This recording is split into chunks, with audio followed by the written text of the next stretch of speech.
NKTI paiigtingin pa ang information campaign pagdating sa pangangalaga sa ating kidney. Gayon din sa usapin pagdating sa organ donation.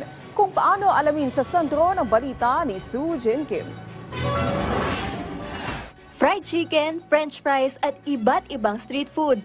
Ilan lang yan sa mga pagkain na talaga namang kinahihiligan ng mga Pilipino. Tulad na lang ni Angelo na suki na sa pagkain ng kwek-kwek, kikiam, fishball at calamares.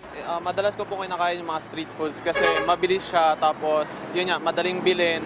Pag bumili ka, luto na agad siya, so mabilis access sa aming mga estudyante. Malasa din kasi siya, so parang medyo nagugustuhan namin. Kahit sa mga delivery app at take-out, nangunguna pa rin sa choice na pagkain ng ating mga kababayan ang fast food.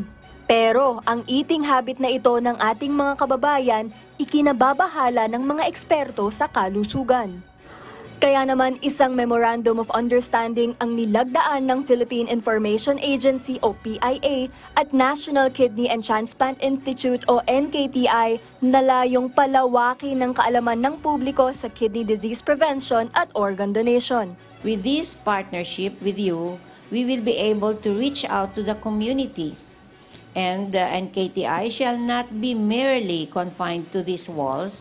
Dahil nasa 40 milyong tao ang naaabot ng PIA bawat araw, umaasa ang NKTI na lalawak ang kaalaman ng mga Pilipino pagdating sa usapang bato. Kami po sa Philippine Information Agency ay nagagalak na makapagsilbi muli para sa taong bayan at sa NKTI, lalong-lalo na sa mga liblib na lugar ng ating bansa. Sa katunayan, marami ang hindi nakakaalam, diabetes at hypertension ay maaaring mauwi sa kidney failure.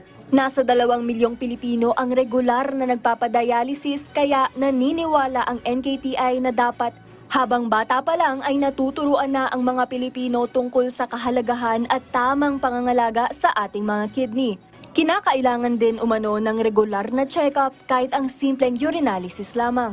Bukod sa usapang kidney, layon din ng pagtutulungan na mas maipaliwanag sa ating mga kababayan ang usapin sa organ donation. We aim to dispel myths and address misconception and inspire more Filipinos to become a organ donor. So sa Bagong Pilipinas po,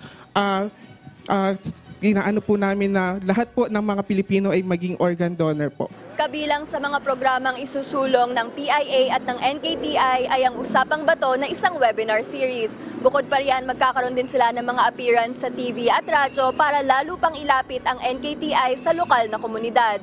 Soo Jin Kim para sa Pambansang TV sa Bagong Pilipinas.